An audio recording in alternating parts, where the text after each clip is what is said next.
grant me that a kickoff return for a touchdown might be the most exciting play in all of football. Oh, it's fun. And Kenyon Drake's return to the championship was incredible. But, That's right. like you said, this is coming to college, so let's just skip past all you of bet. that. Yeah, you know, and you just better go get straight ready to what we're ultimately going to end up getting to. No, I think the rugby girls at the Olympics showed us the way we're doing these kickoffs. There will be a guy that'll bust through that little line there and take it to the house very soon. Tell me, I bet we'll get one in the opening weekend of exhibition. Oh, and you get you a Reuben Foster, speeding bullet coming in there to make a tackle too. Yeah, but once again, it's very rare. Tell me why on that rugby deal they didn't just drop all their girls back near the goal line. Why were they not in a prevent? I don't know the rules. I don't either, but does that make any sense to you? Like all that one girl had to do, all that old girl had to do was break that one line, and she was going for the game winner. Yeah, 90 yards. I don't know. Why do you not just defend the end zone? Why did Nick Saban have all those fat kids out there on that long kick? Well, I don't know. Why did Auburn only rush two? Why did Auburn rush two on a 4th and 31? Why was the band on the field? I don't know, Brownie. Rusty, I hate it. Why are we changing the game? Let's see. I'm not going to read that one. Scott says a punt block TD is better than a kickoff return TD. I disagree with Scott on that one. Scott Forster? That is Scott Forster. Back row? Yeah. Give me Forster's microphone. Say that out loud so you're on the record. Do you think a punt block touchdown is better than a kickoff return touchdown? Yeah, I think punt block touchdowns are just visually one of the coolest things in the game. So are you checking in just to your inner Aubie here and going pump Bama pump from 1972? What are you doing here? Sure, Jim. I mean, I guess you had a big one in 2006 that was the only team to beat Florida that year, right? That was a big punt block. I'm kind of with Lunsford. I think maybe a punt return touchdown is better than a kickoff return touchdown. I would go with Lunsford on that. Punt return touchdowns are exciting. In the air. I'm trying to think about my feeling. Okay, it's hanging in the air. I'm disappointed. I'm excited my team stopped on defense. Punts in the air. I catch it. That's the thing. I gonna go left? That's right? the thing. Is a punt return touchdown. A kickoff return touchdown. You've just given up a score. That's right. That's right. So there is, but a punt return touchdown, you've at least made a stop. That's right. Jeff says you do the roll tide. Excuse me. You do the roll tide when they go to commercial break. That's when you do the roll tide. The fans will be exhausted. Yeah. Come on. I guess the official, when they're running the ball out, we can go roll, and when he sets it down on the 25, we go tide roll. Yeah. Or, Suey pig, suey. I mean, we're going to lose a lot of stuff, man. We can take away these kickoffs. No, we are, but I mean, at least this version of the rule is coming to college football. I guess we keep this permanently if there are just fewer kickoff injuries. I don't know what they're gauging here. What do you think they're gauging? Are they just gauging injuries? That's exactly what they're doing. I mean, if the NFL... They're saying they want more action in the play. Well, if the NFL gets data back and says, hey, by the way, on kickoffs, we had 0 injuries or 1 injury, they would say, well, that was a massive success. We'll never change this. Now, see, in the NFL, you just don't get a ton of kickoff returns that go anywhere. So I think if coaches are getting the ball in the 25, they're going to be pretty happy with that in the NFL. I don't think, like in college, if you eliminated the kickoff return for a touchdown, I think a lot of coaches would be upset because you get significantly more in college. Yeah. We did get returns last night, so we'll see how it plays out. We'll let it play out. I don't understand when you got a good kicker why you don't just kick it.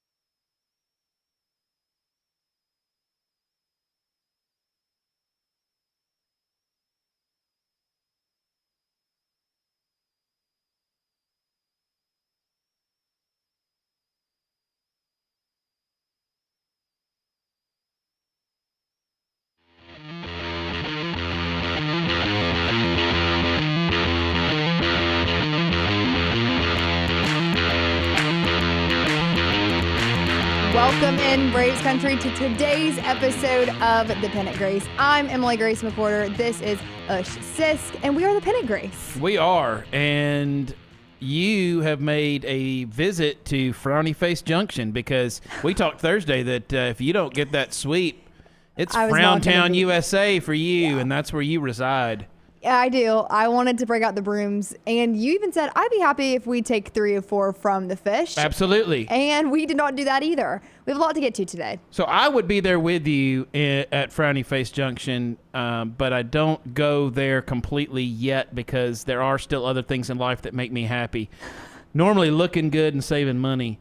Roback.com lets me do both of those things. I don't know if you know about that, but when I go to Roback.com, I fill up that cart, and I'm about to check out, but before I do, I enter that code. PG20 saves me 20%.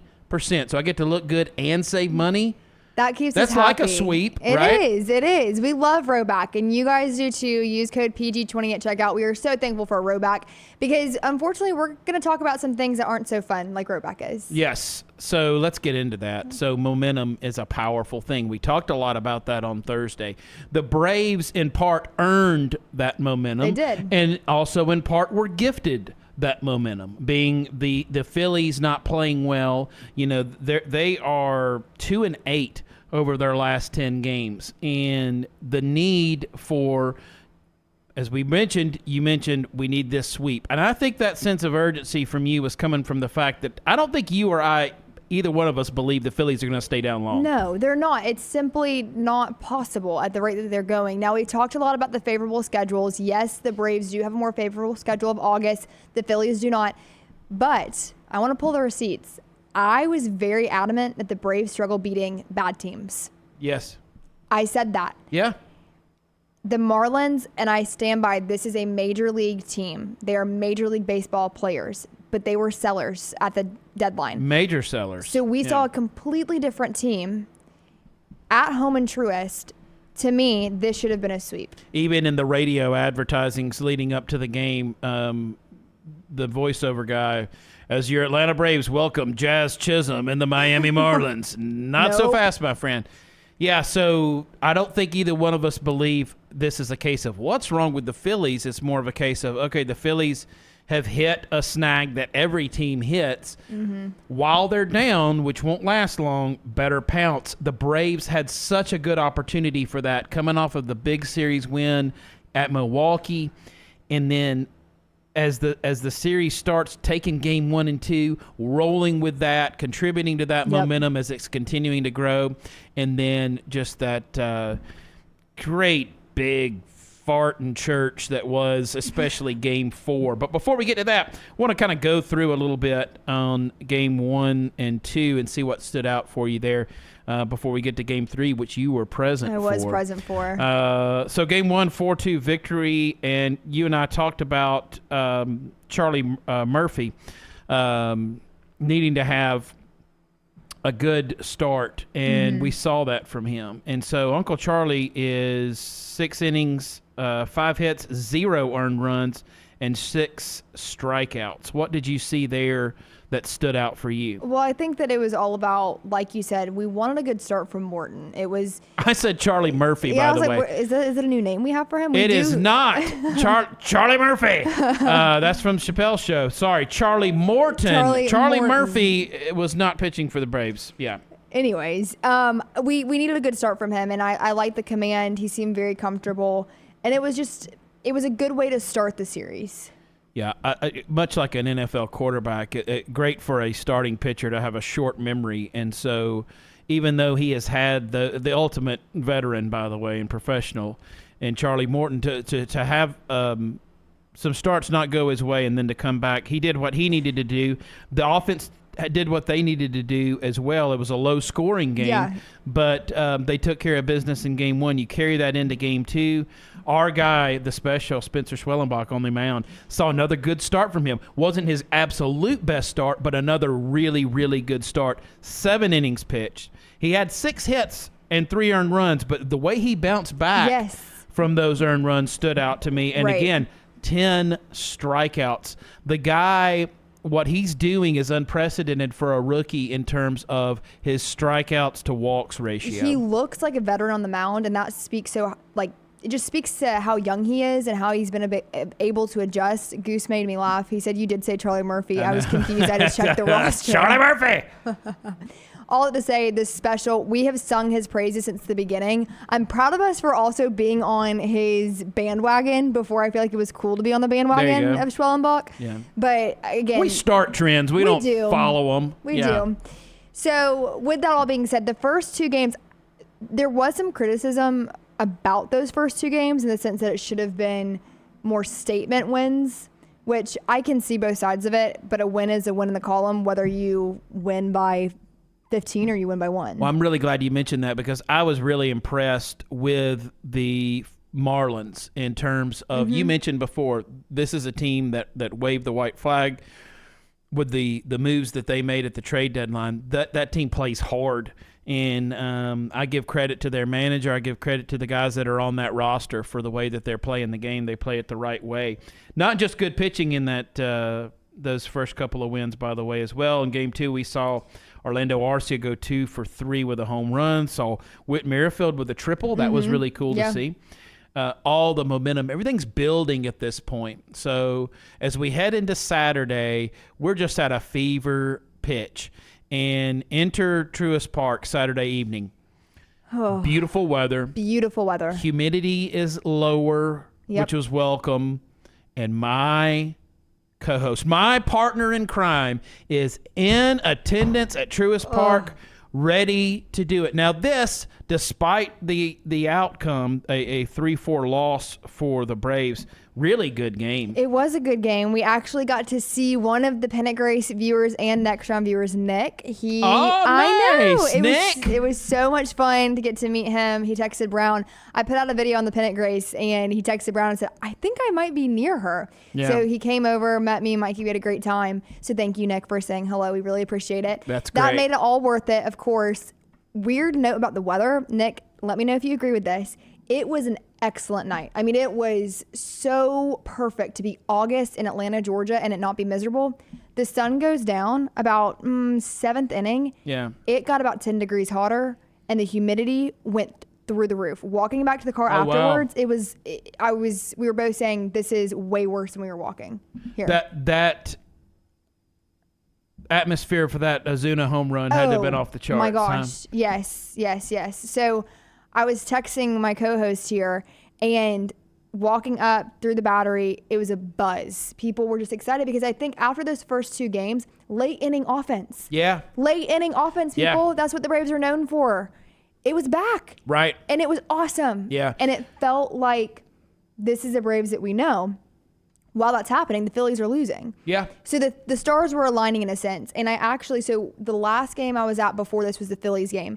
And I was talking to Nick about this, and I said, it feels different in here based on that series until now. The atmosphere feels more normal like it has in years past. Now, granted, I was sitting around some Phillies fans that really got my nerves. Go back and watch that episode if you're curious. But it did it felt normal. Unfortunately, the Braves could not capitalize, and it felt like that 1-run deficit. However, the umpire had some very questionable calls. I would like to see his strike zone because Matt Olson, I'm rambling now. Whit Merrifield. Yeah. Dude. Yeah. What was that? I know. That carried over into yesterday as well. Obviously, I was shocked, not to get too far ahead of ourselves, but I was shocked seeing that. Yeah. That play overturned. Yeah. You know, to call him out, to call Soler out at home. I couldn't believe it. No. Now, the only thing I could think of, they had to have something we didn't have. But boy, we couldn't. Every view we saw, he was. There was no way you could overturn that call. I saw this on X because I retweeted. I think it was. I'll look it up in a second. But I retweeted a post talking about the overturned call, and so there were some replies in that. But what I don't understand is why can we not see what the umps are viewing? Yes. Because there was no angle that we were shown from the broadcast that indicated anything to overturn that call. I mean, the call stands or the call is confirmed. I could see the call standing, and that's when they don't have enough to overturn it, or they don't have enough to prove it either way, so it just stands. Now, call confirmed would be they know definitely that it was he touched the plate and the glove did not touch his elbow, whatever. Yeah. All that to say, Show us the angle that you're not showing us. Yeah, great point from Willie. The big man threw down a great slide for his Yes. substitute. He really did. It was a really nice job there from Soler, who isn't off to the best start with Atlanta, but that was a little start of something. That would have made it 1-0. Who knows if that would have changed anything or not? But I mean, it was just a bad day for Atlanta. It's a 7-0 loss. Talked about on the next round today. Love the co-host here, co-hosting the next round. Busy that was fun day today. for EG today. And that was discussed, and you called it an embarrassment, and I agree with you. It was an embarrassment because, guys, it goes back to there's no need to panic. This is not us panicking. Don't get us wrong. The Braves are still in a great position, and now, truthfully, we're in the conversation again to win the division. Yes. Which has not been in the conversation since April, it feels Right. like. To not get a sweep or at least a series win against a team like the Marlins, when you look at the Braves, I know they're injury riddled. I know that. I know that Sundays in general have not been kind to us. Those are wins you have to get, especially with where the Phillies are at right now. Well, we had Reed Taylor on, and his Dodgers also having so many injury difficulties, not using that as an excuse. And I think I'm sure part of that success is beating the teams they need to beat. Yes, that is a great point that everyone knows that we're injured. Everyone knows that. But like the Dodgers, there are other teams that are dealing with high caliber injuries. Yeah. Theirs is more focused in their pitching rotation, but still, we can't keep using it as an excuse when we don't beat the Marlins. Since we do like to keep things a little half full, one good thing from yesterday. Can you get anything good out of yesterday? You could. Austin Riley was 3 for 4 with a double. Yeah. That was really cool to see continue to play well there, which takes us to our next segment. Who's hot? Who's not? Who's not? It's the Let's hot do it. list. I like it. So I've got 3 names on both sides of the ledger for you, and I Okay. want to get your thoughts there. Do you want to start good or bad? Let's do good because we've been on a heater calling out the Braves. Let's So do we'll good. start with who's hot, and that's Austin Riley. In his last 7 games, he's hitting .345. It's been really, really cool to see him come back in when needed and take up that, mantle of I'm one of the premier players on this team, both offensively and defensively. I'm one of the faces of this team, and with no Ronald Acuna Jr., with no Ozzie Albies, with no Michael Harris II, you still got your good old third baseman here, Austin Riley. I'm going to start hitting the heck out of the baseball. Really consistent play from Austin Riley. A couple of guys that are hitting .318 may surprise you here. One, Sean Murphy. In his last 7 games, is hitting .318. Wow. He joined someone who really faced a lot of criticism this season, Orlando Arcia, who's just playing fantastic baseball. He's also batting .318 his last 7 with 3 home runs in that span. That's been really cool to see. Yeah, I think that he was someone we don't really talk a lot about on the Pennant Grace, and it's for not any particular reason, you could say. But I feel like he is quietly making noise, and if Riley can keep doing what he's doing, you mentioned Riley, I think that we could probably look back and probably pick out a specific stretch of games where we could see that he turned that corner. Yeah. Because it feels like for the last month or so, he has been more of his normal playing caliber kind of guy, which is interesting because it took him a lot longer to heat up to that point than expected. Dansby Swanson was a really popular player. So you could have Dansby Swanson at short and be paying a lot of money for him, or you can have Orlando Arcia at short and be getting him on a really good value. Who would you rather have? I'd rather have Orlando Arcia. He's a better offensive player. He's at least equal defensively. Both are really good in that spot. And I still think for what the Braves are paying him, it's a tremendous value. The guy was an all-star last year. Yes, he struggled, as did every single person in a Braves uniform not named Marcelo Zuna at some point this season. Goose, I cannot argue with you. Dansby Swanson's hair is elite. And his wife is playing well in the Olympics. There you go. She's Olympian. Okay, nice. Yeah, she is. I have not kept up with the women's soccer team, but I think it was last week she scored a goal to push them to the next bracket of sorts. all her. good things, Scott. Mallory Swanson. Producer of the show, Scott Forrester. This would be the most lopsided list ever if this was a White Sox pod. We're going to talk to Forrester. I love Scott Forrester. I just, before the show, talking to Scott about how much I respect anyone that sticks to their team no matter what is going on. Like to think that you and I are like that with the Braves. I know that I still watch just as many games of the Braves. I'm still as dialed in when they are struggling, as when they're really, really good. But it's I take no pleasure in watching what's happening to the Chicago White Sox. Let's have a little intermission and let's talk White Sox with Forrester. Forrester, I don't even know. Hey, guys. I don't even know what to ask you. How are you? I have something I can ask, actually. Okay. I was thinking about this today when you guys were discussing this on the next round. Scott, do you think this is getting a lot of attention now, just from the baseball fans in general and really just sports fans? Does any of this noise created by this make its way to Jerry Reinsdorf and inspire any type of actual change? I think you're overestimating how much he cares. Okay. Mm-hmm. Of course, I can't see how they're turning a profit. Nobody's going to the games right now. Isn't that really sad to think about? To one of the the longest running franchises in baseball, and to see them struggle like this, and not have any type of it's not a sense of, hey, struggling now, stockpiling, but just wait a few years. You don't get that sense that you have with some of these other teams, and what a disservice it is to the fan base. Mm-hmm. I mean, I do think they got some quality young pitching in the system, but cupboard's pretty bare other than that. Yeah. It's interesting, and on the next round today we were talking about it, Forrester, but it's not even as though you guys will get the first round draft pick.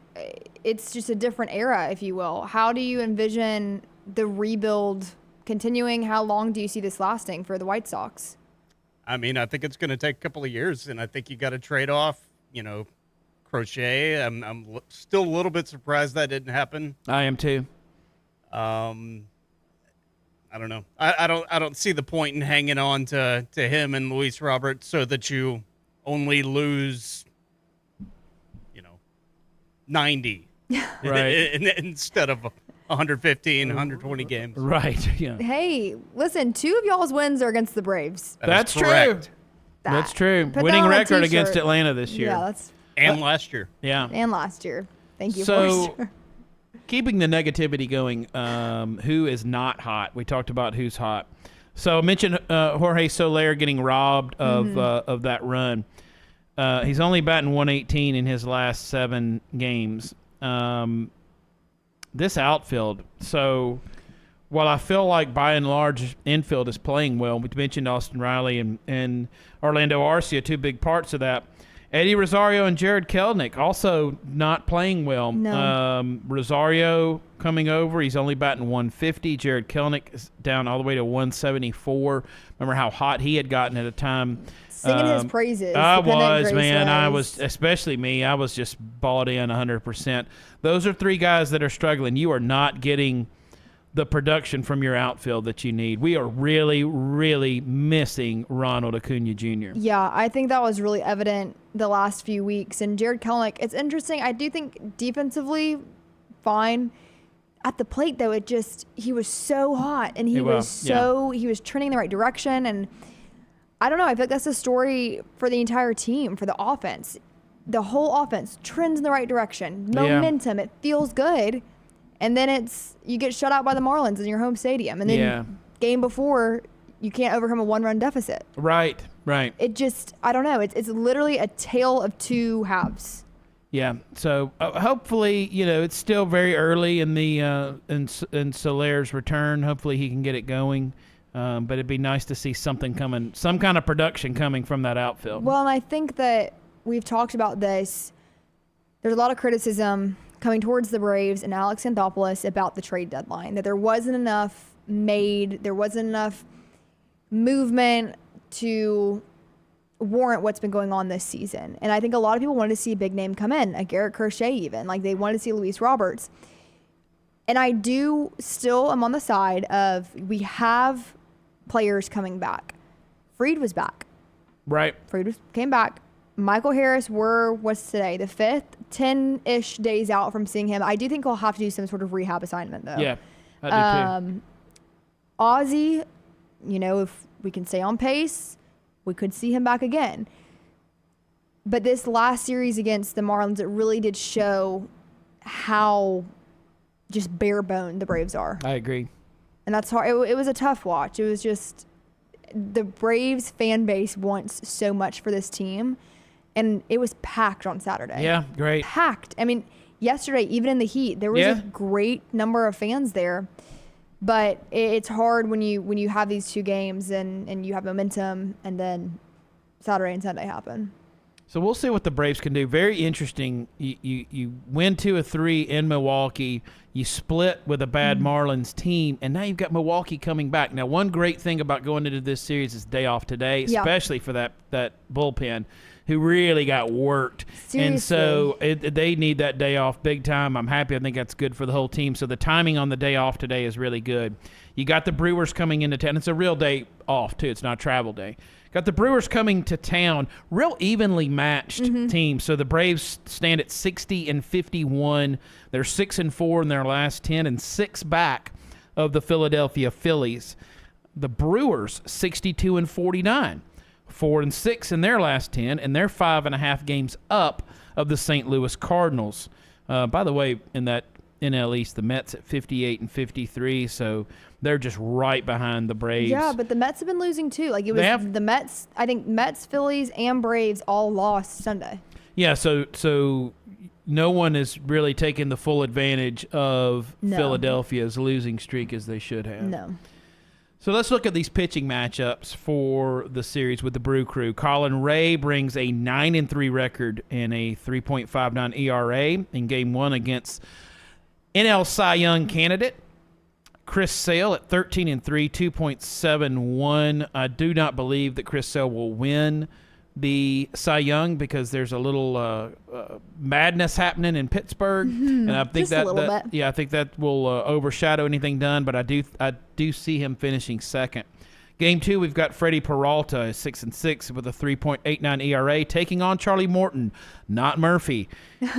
Charlie at 6-6, ERA down to 3.94. And then Game 3, which is a day game, by the way, that'll be 11:20 Central Time. Early, on Wednesday? No, Thursday. Yes, that would be Thursday. We've got Frankie Montas, who is 5-8 with a 5.03 ERA, taking on who we've been talking about here, our favorite guy, the special, Spencer Schwellenbach, 4-5 with a 4.04 ERA. Those are your pitching matchups. Real quick, before we talk about these pitching matchups, Fried. Yeah. We haven't really touched on him yesterday. We did not, and that's intentional on my part. I'm going to give him a pass, being as it was his first game back. It was not good. Yeah. And that's what I'll say about it. I do believe, and I saw someone in the chat earlier saying, hey, I'm going to give something to the effect of giving Max the benefit of the doubt there. That's where I am on that as well. He does not tend to lose back-to-back games, so I expect a good start the next time Max is on the mound. One more, Luke Jackson. Yeah. Yeah. Luke Jackson, I think my mom, it was funny yesterday, I was back in Atlanta, asked the age-old question, why did we bring Luke Jackson back? Yeah. Because I think, unfortunately for Luke, his greatness gets overshadowed by like 2018, 2019, 2020. Yeah. Like the 2021 season that he had is not remembered as much as the years prior. My stomach clenching when he would come in is what I remember. Yes. And I like Luke Jackson. I do too. I think he's a great. But you got to remember too, Luke was just a part of that Soler deal. That the Braves were not going after Luke Jackson. They just happened to work out that way. Very true. Curious to know the chat's opinion on Luke Jackson, because I think that a lot of Braves fans, if you have been involved / invested over the last couple of years, Luke Jackson coming on the mound is a little bit of a. Your heart rate goes up a little bit. Does. Yeah. And we saw it. We saw it on Sunday. Let's be honest. We did. Yeah. Like, and credit where it's due. Big part of that World Series win. Yeah. There, you Yeah. don't win that World Series without the night Right, shift. So right. those guys would just get a lifetime pass They for me. do. So I had the same feelings about Will Smith, but Will Smith was phenomenal in the playoffs that year. So. You gotta call them like you see it, though. Call like It you was see there. it. We're not all rose-colored glasses No. here. If someone doesn't play well, we're gonna say it. but we will give lifetime passes to the night shift on the Pennant The night Grace. shift, And Max yeah. Fried has a pass for this next week until his next start. If there weren't copyright issues, I would play the Commodore song "Night Shift" right now, just to go back to that year and celebrate it. Got a good PG postscripts Okay, for us yes. today. I really like this one. So as we stand here in early August, the statement is the Braves can make a run this season because blank. And while you're coming up with your answer on this, I'm going to give you mine. Okay. And it is kind of broad, but I really do feel like this is somehow underappreciated. The Braves can make a run in 2024 because of their pitching. The Braves lead the National League and are actually tied for all of baseball with Seattle with a 3.48 ERA. Second place in the National League's Philadelphia, as you probably would expect, 3.60. The Braves can win and can win in the postseason because they're pitching. And I don't think if you ask your typical Braves fan, they would say that. In fact, I keep hearing so many things of, man, I just don't trust the pitching. It's the best staff in baseball Right. right now. Now, again, when you read the names of the starting lineup of our rotation, I get it. It doesn't. Yeah. You don't see Spencer Strider's name in there, Right. And you don't have that cue of, oh, wow, that guy's really good. Right. We don't have past years to draw on for a Ronaldo Lopez. Exactly. It's out of Spencer nowhere. Schwellenbach. Right. So I understand that part. I understand also it's looked a little different in the bullpen. This bullpen has been absolutely fantastic. So my answer was also pitching. But Great minds. We I did know, not practice we that, did by not the way. practice this at all. So I'm going to come up with a different one. I would say pitching would be number one. I think the Braves can make a run. I'm going to change the wording. If the offense can produce late inning runs. Late inning runs. Late inning runs. I think that I would love, and baseball nerds, I know you guys are out there, I would love to find a stat of if the Braves could have scored in the 7th inning or brought the runs in the 8th inning, how many games would have been won Right. if they could have brought those guys home? I'm sure that's out there somewhere. I think that has to happen. And I think once that happens, then it's the pitching is the forefront, but then the team is helping to win the games for the pitching staff. Yeah, Atlanta last season was so good at starting and ending games. So good. Right? They pounced on teams early with big first innings. Yes. And they had you believing no matter the deficit going into the late innings that they could come back and win the game. This time last year, a 7-run lead, And let's see what happens. let's see what happens. Right. Let's see what happens. And I think that nugget has really been lost this season.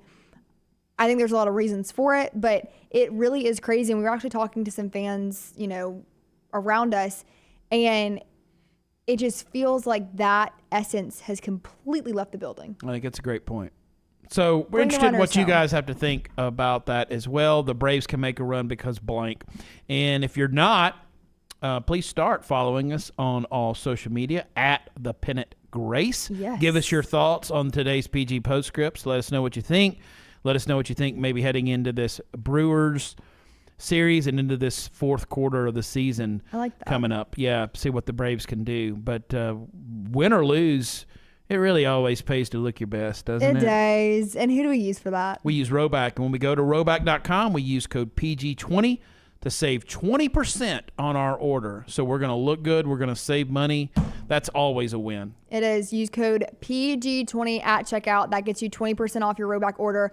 Agenda for this week. So Thursday, I will be in Auburn. Right? Be down on the plains. So I will be zooming in from the plains. And next week should be pretty normal. Now, in 2 weeks, we're getting ahead of ourselves, but just want to give you guys the agenda. I will be out of office that Monday. So I'll be back the next Thursday. Yeah, so Thursday we'll be actually competing with the actual Braves game as we're going on. Here's what you need to do. Have us on your phone playing us and hearing us. You can have the Braves on the TV on mute. Would love that. So you can kind of watch both and keep up. Should we try and call the game? We'll see if we can have it going here as well and kind of let you know. But we'll have a lot to talk about Thursday as well. We'll have two of those games in the books against the Brew Crew, and then just looking around at what's coming up, because I really want to get into the Braves' August schedule. Okay. And so Thursday we'll talk about what lies ahead for Atlanta Thursday. I think strategically it is a time where the Braves need to pounce. How fun would it be if we called a game? I think that should happen. I think that should happen too. Maybe we'll do like a specialty sort of live stream broadcast. Okay. For a game. You see if what the legalities are on that, and let me know. But if we don't show it, but like they're watching and we're just commentating. Yeah, there you go. Let us know if you guys would like that. Could be fun. I think we'd have way too much fun with that. But I think we'd have a lot of fun. I do have baseball color commentary on my resume, so I can dust it off for the Braves. Yeah, before we close out, I want to make note of Nick's note there in the chat room. Thank you to everyone in the chat, by the way. We really appreciate it. Left to me on base Saturday night. I think they left the bases loaded 2 times. It's a good point. We should have gotten to that. Yeah. Ducks on the pond, and that's just not something that you can do in baseball and expect to win. Exactly. We will see you back here Thursday at 12:15. The Pennant Grace family. Make sure you're following us on Twitter/X, Instagram, Facebook at The Pennant Grace. We love to hear from you guys, and we will be back here at 12:15 Central on Thursday.